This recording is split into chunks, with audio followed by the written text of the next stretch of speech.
नमस्कार, आप देख रहे सिटी रिपोर्टर। मैं हूं आपके साथ गरिमा त्रिपाठी।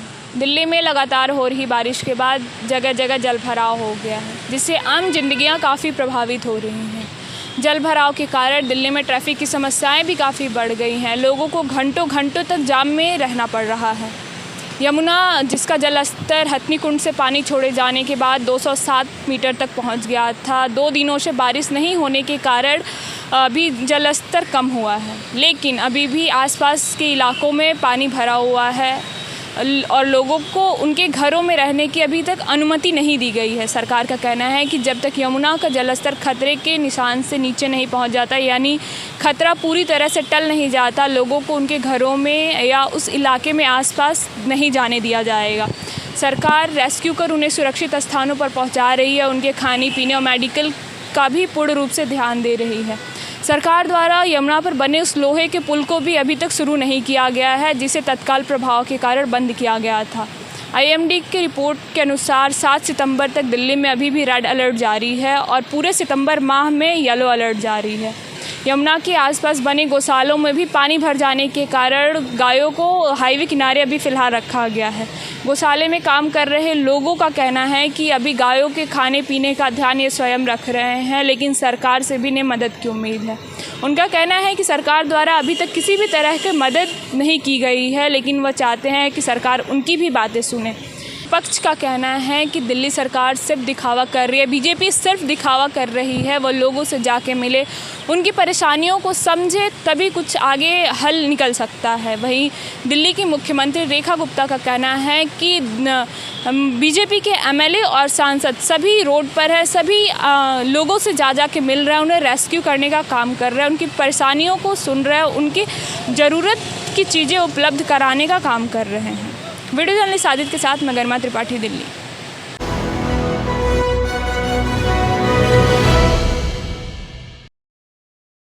राजधानी लखनऊ में स्वास्थ्य विभाग ने अलर्ट घोषित किया है। लखनऊ में तकरीबन रोज़ाना 80 के करीब मरीज़ एडमिट हो रहे हैं अस्पतालों में। आपको बता दें, लखनऊ में डायरिया का कहर लगातार अब प्रकोप बनकर बढ़ता जा रहा है। स्वास्थ्य विभाग ने अलर्ट घोषित किया है। बेडों की संख्या को बढ़ाने के निर्देश जारी किए गए हैं। स्वास्थ्य मंत्री ब्रजेश पाठक ने भी अस्पतालों का निरीक्षण करना शुरू कर दिया है। सभी CMO को ये जानकारी दी गई है कि अस्पतालों में डायरिया के जो मरीज आ रहे हैं उनके लिए बेडों की संख्या को बढ़ाया जाए और तत्काल रूप से इलाज देने की व्यवस्था की जाए। खासकर गले में इन्फेक्शन, तेज़ बुखार, हाथ पैर में दर्द, इस तरीके की समस्याओं के साथ जब लोग अस्पताल पहुँच रहे हैं तो उन्हें इन्फेक्शन बता करके उनका नॉर्मल इलाज किया जा रहा है। लेकिन वही मरीज़ कुछ दिनों के बाद डायरिया के शिकार हो रहे हैं और डायरिया के कारण होने वाले मरीजों की संख्या लगातार बढ़ती जा रही है। तकरीबन रोज़ाना की बात करें तो 60 से 70 मरीज़ पर डे अस्पतालों में डायरिया के एडमिट हो रहे हैं। इन तमाम चीज़ों को लेकर के CMO को निर्देशित किया गया है कि राजधानी लखनऊ के सभी बेडों की संख्याओं को बढ़ाया जाए, विशेषकर डायरिया से संबंधित उपचार की व्यवस्थाएं की जाएं। साथ ही साथ प्रदेश में लगातार इन्फेक्शन की वजह से तेज़ बुखार, आंखों में जलन, हाथ पैर में दर्द हो रहे हैं। इनको देखते हुए जो नॉर्मल मेडिसिन्स हैं उनके इलाज से संभवतः अस्पतालों में सभी मेडिसिन जारी कराई जाएं। विशेषकर लोगों का ये मानना है कि मौसम के लगातार बदलाव के कारण इस प्रकार की समस्याएं उत्पन्न हो रही हैं, जहां सर में दर्द, तेज़ बुखार, आंखों में जलन, हाथ पैरों में दर्द, इस तरीके की समस्याओं का मुख्य कारण मौसम है। मौसम के लगातार बदलने, वातावरण के लगातार बदलने के कारण इस तरीके की समस्याएं ज़्यादातर राजधानी लखनऊ के तमाम मरीज़ों में देखी जा रही हैं। इन मरीज़ों को सही तौर पे उपचार मिले, सही तौर पे उनकी देखरेख हो, इसको देखते हुए उत्तर प्रदेश में डिप्टी CM एवं स्वास्थ्य मंत्री ब्रजेश पाठक ने सभी अस्पतालों का निरीक्षण करने को कहा है। अस्पतालों में साफ़ सफाई की व्यवस्थाओं को रखने के लिए कहा गया है। साथ ही साथ डायरिया से संबंधित जो मरीज़ आ रहे हैं उनको किस तरीके से उनका उपचार करना है, उनके बेडों की संख्या को बढ़ाना है यदि तो उनको बढ़ाया जाए, क्योंकि तकरीबन ये संख्या रोज़ाना 70 से 80 के करीब है। इन सभी की देखरेख के लिए प्रदेश के मुख्यमंत्री भी उत्तर प्रदेश के स्वास्थ्य विभाग के सभी अस्पतालों को अलर्ट मोड पर रहने के लिए कहा है और यह भी कहा गया है कि विशेषकर ध्यान रखें, किसी भी मरीज़ की मौत इन मामलों को लेकर नहीं होनी चाहिए। वीडियो जर्नलिस्ट किशन के साथ गौरव पांडे, JK 24/7 न्यूज़, लखनऊ।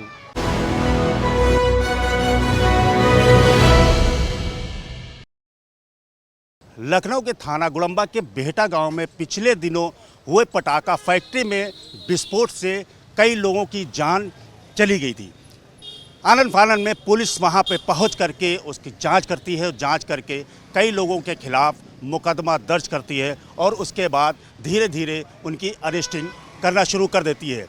वहीं एक नाबालिग लड़का जो इलाज के दौरान आज उसकी मौत हो गई है, उसके बाद पुलिस जो है और सक्रिय हो गई है और वहाँ पर जो नामजद लोग हैं उनकी गिरफ्तारी को लेकर के तमाम तरह के कयास लगा रही है।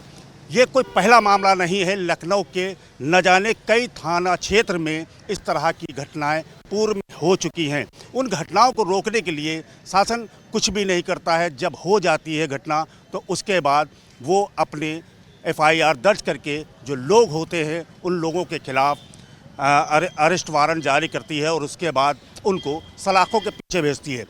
यहाँ पर लोगों का ये कहना है कि पुलिस को वक्त रहते ही अगर ये मानक में रहें, सिस्टम में रहें और उसके बाद ये पटाखा फैक्ट्री चलाएं तो बेहतर रहेगा। मगर जब घटना हो जाती है, घटना के बाद इस तरह के न जाने कितने लोगों की जान चली जाती है, उसके बाद पुलिस जाग पड़ती है।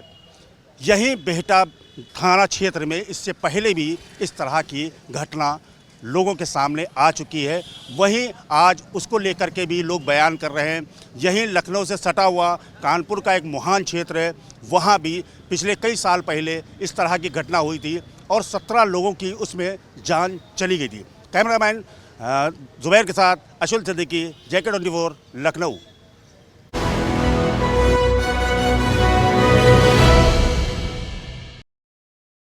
आज सिटी रिपोर्टर में राष्ट्रीय लोकदल की कहानी, राष्ट्रीय लोकदल के कार्यालय के बिल्कुल हम लोग सामने हैं और ख़ास तौर पे जयंत चौधरी का बहुत जल्द लखनऊ का दौरा होने वाला है। यहाँ समन्वय बैठक होने वाली है कि उत्तर प्रदेश में किस तरह से हम लोग गठबंधन में रहें। मगर एक ऐसी पार्टी है राष्ट्रीय लोकदल जयंत चौधरी, जिन्होंने गठबंधन करने के बाद अब तक न सरकार के विरोध में, न उत्तर प्रदेश में, न केंद्र में कहीं पे भी कोई भी ऐसी बात नहीं कही है जिससे ये लगे कि राष्ट्रीय लोकदल भारतीय जनता पार्टी से अलग होते हुए नज़र आ रही है। संजय निषाद, OP राजभर अक्सर भारतीय जनता पार्टी और NDA के इस गठबंधन घटक दल जिसमें वो शामिल हैं उस पर वो टिप्पणी कर देते हैं, कभी मुख्यमंत्री, कभी किसी और शैली पे। मगर वाहिद जयंत चौधरी और राष्ट्रीय लोकदल है जो भारतीय जनता पार्टी के गठबंधन के बाद कोई भी ऐसी चीज़ नहीं कहते हुए नज़र आए हैं। चाहे वो किसान का मुद्दा हो, चाहे गन्ना मूल्य का मुद्दा हो, विधानसभा में हर वक्त हर लम्हा राष्ट्रीय लोकदल भारतीय जनता पार्टी के साथ कंधे से कंधा मिलाते हुए नज़र आती है। मगर सबसे अहम चीज़ है, किसान बेस की राजनीति करने वाली राष्ट्रीय लोकदल जयंत चौधरी कब तक, किन मुद्दों से, कैसे समन्वय बैठक होने जा रही है अमित शाह के साथ, नरेंद्र मोदी के साथ और स्टेट में योगी आदित्यनाथ के साथ। क्योंकि आगे का रास्ता 2027 की विधानसभा में राष्ट्रीय लोकदल और भारतीय जनता पार्टी में क्या सीटों का बंटवारा होने जा रहा है, पश्चिमी क्षेत्र में क्या समीकरण है, इसको लेकर बहुत जल्द राष्ट्रीय अध्यक्ष भारतीय जनता पार्टी उत्तर प्रदेश अध्यक्ष भूपेंद्र सिंह चौधरी, योगी आदित्यनाथ, अमित शाह के साथ जयंत चौधरी की बैठक होने जा रही है, जिसमें खुल के आ जाएगा कि RLD को कितनी सीटें भारतीय जनता पार्टी 2027 की विधानसभा में देने वाली है। कैमरा पर सुमित के साथ रजा अब्बास, लखनऊ, JK न्यूज़।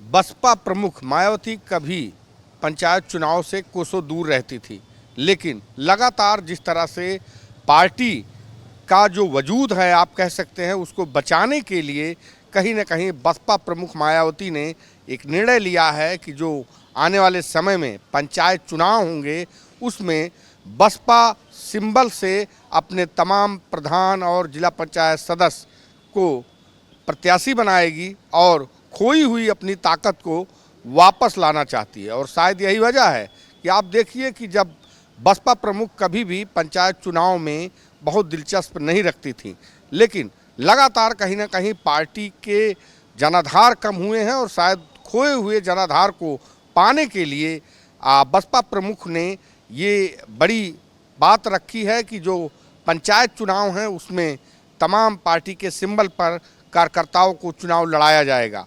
देखने वाली बात ये होगी कि इस पंचायत चुनाव में उतरने से बसपा प्रमुख को कितना फ़ायदा होगा ये तो वक्त बताएगा।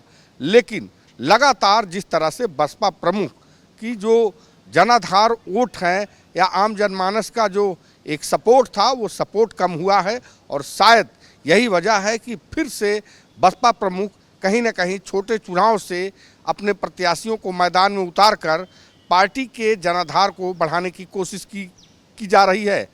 आने वाले समय में जिस तरह से विधानसभा के चुनाव हैं तो माना ये भी जा रहा है कि जो ग्राम पंचायत के जो चुनाव होंगे उसमें जिस पार्टी को सफलता मिलेगी कहीं ना कहीं उसका एक अनुमान लगाया जा सकता है कि आने वाले विधानसभा के चुनाव में उस पार्टी को कहीं ना कहीं जो तमाम वोट हैं वो मिलने की संभावना बढ़ जाती है।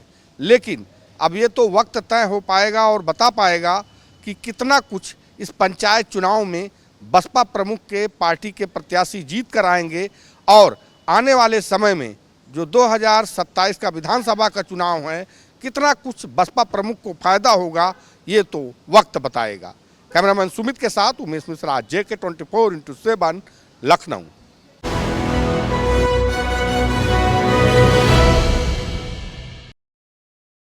नमस्कार, आप देख रहे हैं हमारा खास कार्यक्रम सिटी रिपोर्टर। मैं हूं धनराज गर्ग, राजधानी देहरादून से, और बात करेंगे उत्तराखंड के मुख्यमंत्री पुष्कर सिंह धामी, क्योंकि मुख्यमंत्री पुष्कर सिंह धामी की तरफ से लगातार उत्तराखंड के अंदर जो ड्रग्स फ्री उत्तराखंड बनाने का लक्ष्य है वो रखा गया है। और साफ तौर पर मुख्यमंत्री पुष्कर सिंह धामी की तरफ से कहा गया था कि 2025 तक कहीं ना कहीं उत्तराखंड को ड्रग्स मुक्त कर दिया जाएगा। और उसी कड़ी में देखिएगा कि उत्तराखंड की जो पुलिस प्रशासन है लगातार कहीं ना कहीं जो ऐसे नशेड़ी हैं या फिर कहा जाए जो नशा तस्कर हैं उनको सलाखों के पीछे पहुंचाता हुआ नजर आ रहा है। क्योंकि हाल ही में देखिएगा कि सेलाकुई पुलिस ने भी 2 नशेड़ियों को गिरफ्तार किया है जिनके पास से स्मैक बरामद की गई है और स्मैक की कीमत भी लाखों में आकी गई है। और मैं देखिएगा कि इसी तरीके से अलग अलग जगहों से कहीं ना कहीं खबरें आती रहती हैं कि पुलिस प्रशासन ने आज हरिद्वार में ड्रग्स पकड़ी है, इसी तरीके से रुड़की में ड्रग्स पकड़ती है। तमाम जो उत्तराखंड है पूरे उत्तराखंड के अंदर कहीं ना कहीं पुलिस ऐसे नशा तस्करों पर कार्रवाई करती हुई नजर आ रही है।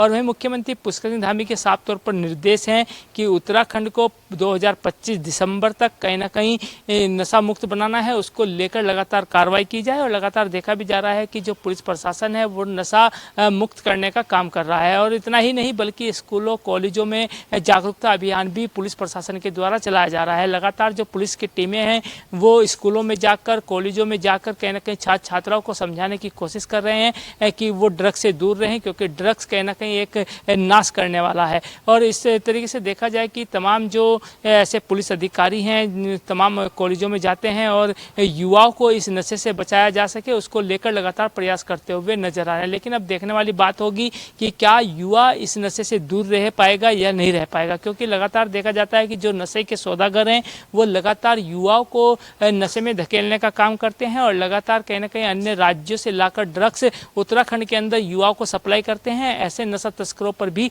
नकेल कसने का काम पुलिस प्रशासन करता हुआ नजर आ रहा है। कैमरा सहयोगी वीरेंद्र थपलियाल के साथ धनराज गर्ग, JK 24/7 न्यूज़, देहरादून।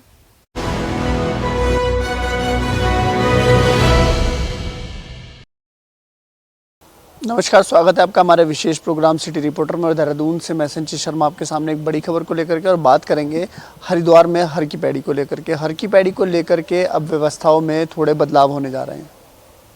बात इन बदलाव को लेकर के करेंगे तो बात यह है कि हर की पैड़ी पर अब चप्पल जूते पहनकर प्रवेश करना पूरी तरीके से वर्जित कर दिया गया है। गंगा समिति ने ये निर्णय लिया है कि जो लोग और जो श्रद्धालु पहले हर की पैड़ी पर चप्पल जूते लेकर के आ जाया करते थे अब उनका प्रवेश पूरी तरीके से वर्जित कर दिया गया है। साथ ही साथ 6 चेक पॉइंट पर उनकी चेकिंग की जाएगी और सभी 6 चेक पॉइंट पर जूते चप्पल रखने की व्यवस्था की गई है। चाहे वो पंतदीप की एंट्री हो, चाहे वो CCR की तरफ से एंट्री हो, चाहे वो मेन हर की पैड़ी की जो मार्केट वाला मार्ग है उससे एंट्री हो, इन सभी मार्गों पर जूते चप्पल रखने की व्यवस्था होगी। और साथ ही साथ जो श्रद्धालु आएंगे उनको चलने के लिए वहाँ पर पूरे हर की पैड़ी का जो प्रांगण होगा उसमें मैट बिछाई जाएगी। सुरक्षा कारणों को देखते हुए लगातार हर की पैड़ी पर दबाव जो श्रद्धालुओं का था उससे सुरक्षा के लिहाज से भी इस कदम को उठाया जा रहा है। साथ ही साथ ये भी माना जा रहा है कि आने वाले दिनों में हर की पैड़ी पर आने वाले श्रद्धालुओं के लिए और भी नए नियमों को लागू किया जा सकता है, क्योंकि हरिद्वार की हर की पैड़ी का की जो मान्यता है वो इस तरह की है कि देश और विदेश से आने वाले लोग हर की पैड़ी पर आकर स्नान करते हैं, दर्शन करते हैं और तमाम जो हिंदू संस्कृति के हिसाब से जो धर्म और कर्म का काम होता है वो वहाँ पर किया जाता है। इसको लेकर के लगातार जो समिति के लोग हैं उनको अलग अलग तरीके की शिकायतें मिल रही थी और आप देखिए कि आने वाले दिनों में उन्होंने ये भी कहा है कि जितने भी अवैध अतिक्रमण करके जो फड़ियाँ लगाई गई हैं उनको हटाया जाएगा, जो भीख मांगने वाले लोग हैं उनको हटाया जाएगा, साथ ही साथ जो आवारा पशु हैं उनको भी सुरक्षा के लिहाज से वहाँ से हटाया जाएगा। क्योंकि आए दिन हर की पैड़ी के पास से खबरें मिलती थी कि कुछ लोग अपने पालतू जो कुत्ते हैं उनको लेकर के भी हर की पैड़ी पर आ जाया करते थे और साथ ही साथ आवारा पशुओं का भी वहाँ पर आतंक देखने को कई बार मिला है। अब देखने वाली बात ये होगी ये जो व्यवस्था हर की पैड़ी की जो संस्था है या कहीं की जो गंगा समिति है वो बनाने जा रही है, इससे कितना फ़ायदा आने वाले दिनों में मिलता है। क्योंकि लगातार आपने देखा कि गंगा की साफ़ सफाई को लेकर के नए नए प्रयोग किए जाते हैं, इस व्यवस्था से कितना फ़ायदा आने वाले दिनों में मिलेगा ये देखने वाली बात होगी। कैमरा पर्सन वीरेंद्र थपलियाल के साथ J24/7 के लिए देहरादून से संजय शर्मा।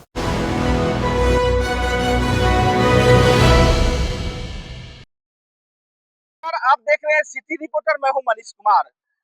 जो जो बिहार में विधानसभा चुनाव नजदीक आता है त्यों तो बिहार कब में सरगर्मी तेज हो जाता है। चाहे एनडीए गठबंधन हो, चाहे इंडिया गठबंधन हो, चाहे जनसुराज हो, कोई भी पार्टी किसी से कम आंकने को नाम नहीं ले रहे हैं। सभी पार्टियां जो है जोर तोर से जो है काफी जो है गांव कस्बे में जाकर जो है अपनी ताकत को झोंक रहे हैं। अब देखना है कि इस बार का जो चुनाव होगा गांव कस्बे में जो लोग रह रहे हैं वो अपने बच्चों के भविष्य पर मतदान करेंगे या जो ठकैती के शिकार जो सदियों से होते आए हैं उस पर मतदान करेंगे। क्योंकि लगातार जो है केंद्र से लेकर जो है राज्य तक के जो है मंत्री से लेकर विधायक तक सभी जो है गांव में जा रहे हैं और जनता को बड़े बड़े प्रलोभन दे रहे हैं।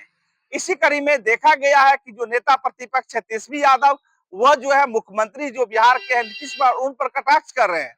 वो बार बार कह रहे हैं कि बिहार में लॉ एंड ऑर्डर खराब हो गया, बिहार उनसे संभाल नहीं रहा है, उनको इस्तीफा दे देना चाहिए।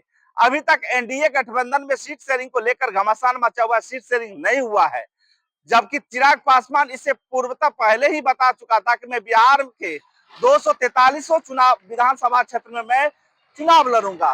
कहीं ना कहीं ये दर्शा रहा है कि अगर सीट शेयरिंग में जो है सामान्यजनक सीट अगर चिराग पासवान को नहीं दिया जाएगा तो चिराग पासवान जो है बिहार के 243 सीटों पर वो चुनाव लड़ सकता है। उनको लड़ने से एनडीए गठबंधन को नुकसान हो सकता है। आप देख रहे हैं कि इधर जो है जीताराम मांझी दूसरी तरफ है, वो भी अपनी ताकत लगाए हुए हैं। यही हाल जो है इंडिया गठबंधन में देखने को मिल रहा है। अगर इंडिया गठबंधन के जो घटक दल है, छोटे छोटे जो दल है, अगर उनको अगर जो है इंडिया गठबंधन के शीर्ष नेतृत्व अगर संतुष्टि नहीं कर पाएंगे तो शायद वो भी जो है पल्ला झाड़ सकते हैं। लेकिन इसी बीच में अगर देखा जा रहा है कि बिहार में जो है कानून व्यवस्था इतनी खराब हो गई है कि पुलिस के नाक के नीचे अपराधी बेलगाम हो गए हैं। अभी हाल ही में जो है राकेश सिंह नामक व्यक्ति का हत्या कर दिया गया है आरा के अंदर। यही एक घटना जो पटना में जो है घटती जा रही है। बिहार के हर कोने में जो हत्या है, लूट खसोट जारी है, लेकिन बिहार में जो है कहते सुशासन की सरकार है। अब देखना है कि सुशासन की सरकार में जनता सुरक्षित है कि नहीं है। आप देख रहे हैं सिटी रिपोर्टर, मैं अपने सहयोगी कैमरामैन के साथ समस्तीपुर बिहार से।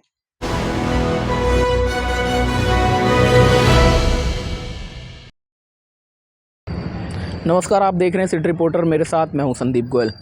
फरीदाबाद के यमुना से सटे हुए इन गाँव में जहां पिछले कई दिनों से लगातार यमुना का जो जल स्तर था वो बढ़ रहा था। हालांकि इस यमुना के जल स्तर को जो है अब प्रशासन की पूरी मदद जो है लोगों को मिल रही थी, लेकिन इस दौरान एक और जो है चौंकाने वाली खबर सामने आई, जहां पर एक ससुर और दामाद घर का सामान लेने के लिए निकले थे, लेकिन कई दिन गुजर जाने के बावजूद परिवार वालों को कोई उनकी जो है जांच तलब नहीं मिल पाई। लेकिन उसके बाद पुलिस प्रशासन और अलग अलग टीमों ने उनकी जो है खोजबीन शुरू करी, जिसके बाद अब दोनों की जो है लाश बरामद हुई है। और उस लाश को बरामद करने के बाद पुलिस ने उनका पोस्टमार्टम कराने के लिए फरीदाबाद के सिविल अस्पताल लेकर आई, जहां पर पोस्टमार्टम कराने के बाद अब उन सबों को उनके परिजनों को सौंप दिया गया है। बताया ये जा रहा था कि करीब 3 दिन पहले जहां यमुना का पानी जो है बसंतपुर क्षेत्र में घुसा और उसके बाद वो दोनों लोग जो है कुछ सामान लेने के लिए निकले थे, लेकिन जैसे ही वो सामान लेने के लिए निकले तभी कुछ ही देर बाद जो है पानी में पहुंचे तो वहां पर उनकी डूबने से मौत हो गई थी।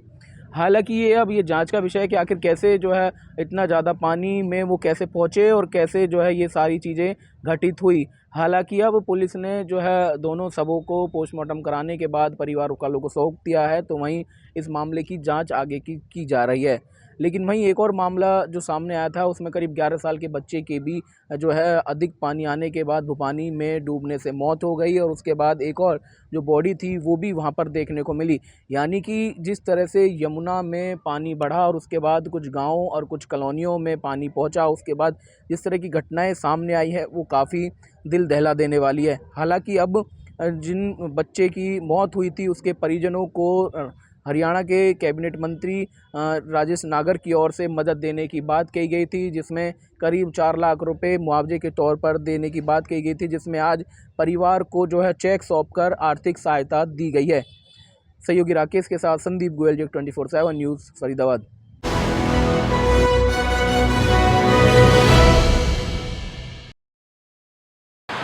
छत्तीसगढ़ के पूर्व मुख्यमंत्री और कांग्रेस के राष्ट्रीय महासचिव के बेटे चैतन्य बघेल की मुश्किलें लगातार बढ़ती ही जा रही है। आपको बता दें कि शराब घोटाले मामले पर वो जो है अभी जो है पुलिस की कस्टडी में है।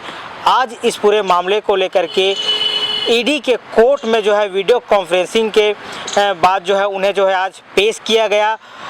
दोनों पक्ष के दलील सुनने के बाद जो है 15 सितंबर तक फिर जो है पुलिस के रिमांड पे जो है वो ईडी की स्पेशल कोर्ट ने जो है सुनाया है। इसके बाद उसकी मुश्किलें और बढ़ सकती है। आपको बता दें कि 2 महीने से ज़्यादा के समय हो गए हैं और छत्तीसगढ़ के जो पूर्व मुख्यमंत्री उसके बेटे चैतन्य बघेल को ईडी ने गिरफ्तार किया है और लगातार इस मामले पर जो है ईडी लगातार रिमांड पे लेते जा रही है और उनसे पूछताछ करते जा रही है।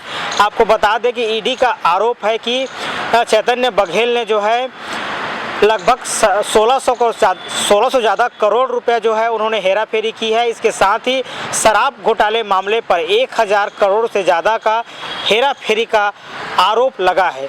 वहीं इस पूरे मामले को लेकर के लगातार सियासत भी जारी है। फिलहाल जिस तरीके से देखा जाए 2 महीनों से बंद है। आपको बता दें कि छत्तीसगढ़ के पूर्व मुख्यमंत्री भूपेश बघेल इस मामले पर लगातार जो है झूठा और निराधार आरोप लगा रहे हैं, जबकि विपक्ष जो सत्ता पक्ष है इस मामले को लेकर के लगातार उनके ऊपर कई तरह के आरोप मढ़ रहे हैं। अब देखना ये होगा, ये बहुचर्चित शराब घोटाला था जो है ये पूरे देश का सबसे बहुचर्चित शराब घोटाला था, जिसमें 2000 करोड़ रुपए से ज़्यादा का भी बड़ा शराब घोटाला जिसमें हुआ था। इसमें कई जो है अधिकारी कर्मचारी जो है जेल के अंदर है। इसके साथ ही छत्तीसगढ़ के पूर्व आबकारी मंत्री कवासी लखमा जैसे कई जो नेता है वो भी इस मामले पर जो है पुलिस के गिरफ्त में है। अब देखना ये होगा इस मामले पर आगे क्या होते हैं, ये तो देखने वाली बात होगी। कैमरामैन नोमेश के साथ शंभू राही, जगह 24 न्यूज़, रायपुर।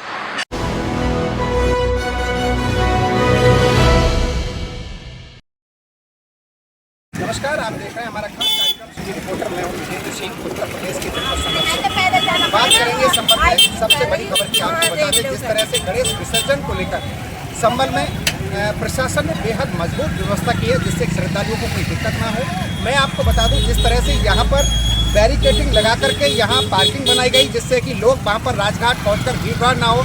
वाहनों को यहाँ पर रोका गया है। आप मेरे पीछे देख सकते हैं। मैं कैमरामैन से कहूँगा एक बार यहाँ के जो सब इंस्पेक्टर है वो तैनात करें हैं। बैरिकेडिंग लगाई गई है और जो श्रद्धालु उनको रोका गया है जिससे कि जो वाहन पहुँचे वहाँ पर, जिससे भीड़ भाड़ ज़्यादा ना हो, क्योंकि रास्ता कंजेस्टेड है और जल भराव होने के कारण गंगा जी के आसपास जो है वो जगह नहीं है। इसको लेकर प्रशासन ने बेहद मजबूती के साथ व्यवस्था की है। पार्किंग बनाई गई है और रूट को भी कई जगह से डाइवर्जन किया गया है। मैं आपको बता दूं यहाँ के जो डीएम है डॉक्टर राजेंद्र पेसिया और SP Krishna Kumar Bishnoi, additional SP Anukriti Sharma ने मौके पर पहुंचकर स्थिति का जायजा लिया है। काफ़ी बड़ी तादाद में यहाँ पर पीएससी, पुलिस और जो अन्य अधिकारी हैं, कर्मचारी हैं, नगर पालिका के कर्मचारी हैं, उनको घाट पर लगाया गया। गंगा जी के किनारे विसर्जन किया जा रहा है। यहाँ पर एक व्यवस्था और की गई है जिससे कि वाहन यहाँ पर रोके जा रहे हैं, लेकिन थोड़ी देर के बाद यहाँ से वाहनों को भेजा जा रहा है जिससे कि वहाँ से वाहन वापसी हो और जो यहाँ से वाहन पहुँचने वाले उनको जगह मिल सके, क्योंकि केवल रोड की जगह है। जहाँ बरसात के चलते, गंगा में बाढ़ के चलते वहाँ पर जगह नहीं है। जगह के चलते प्रशासन ने इस तरह की व्यवस्थाएं यहाँ पर की है और जो वाहन वाले जा रहे हैं उनको जो सब इंस्पेक्टर हैं, पुलिस के सब इंस्पेक्टर हैं, वो टोकन देकर यहाँ से भेज रहे हैं जिससे कि वहाँ पर गंगा घाट पर किसी तरह की दिक्कत ना हो। आपको बता दें, बहुत बड़ी तादाद में लाखों श्रद्धालु गंगा घाट पर पहुँचते हैं और मैं आपको बता दूँ, चंदौसी है जो जनपद संबल के विभिन्न हिस्सों में से श्रद्धालु गणेश विसर्जन के लिए यहाँ से जा रहे हैं। हालांकि कहीं ना कहीं श्रद्धालु हैं, उनको शिकायत है कि हमें जाने में दिक्कत हो रही है और गंगा जी में भी विसर्जन को न लेकर के भी दिक्कत है। उन्होंने एक निराशा जताई है और कहा है कि हम ये चाहते थे कि गंगा में विसर्जन हो, लेकिन एहतियात के तौर पर जल भराव को देखते, बाढ़ की स्थिति को देखते हुए प्रशासन ने व्यवस्था की और गंगा किनारे विसर्जन कराया जा रहा है। काफ़ी तादाद में महिला कांस्टेबल, पुलिस, पीएससी को लेकर सुरक्षा में लगाया गया। बड़ी तादाद में सुरक्षा व्यवस्था में पुलिसकर्मी लगे हुए हैं। पूरी तरह से एहतियात के तौर पर बड़ी व्यवस्था की गई है। मैं अपने सहयोगी डिम्पल सिंह के साथ विजय सिंह, JK 24/7 न्यूज़, जनपद संबल।